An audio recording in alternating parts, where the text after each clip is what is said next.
నిండు ఆ మాసానాడు బోలచ్చ గుమ్మాడి ఆడబిడ్డ పుట్టినాదో బోలచ్చ గుమ్మాడి అయ్యో అత్త తొంగి చూడలేదు బోలచ్చ గుమ్మాడి మొగడు ముద్దాడరాలే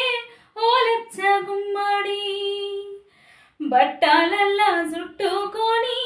ఓలచ్చ గుమ్మాడి బాయిలా వరయ్యబోతే ఓలచ్చ గుమ్మాడి గంగమ్మ కొంగు సాపి ఓలచ్చ గుమ్మాడి సెల్లేదానమయ్య మందో ఓలచ్చ గుమ్మాడి సెత్త గంపలేసుకొని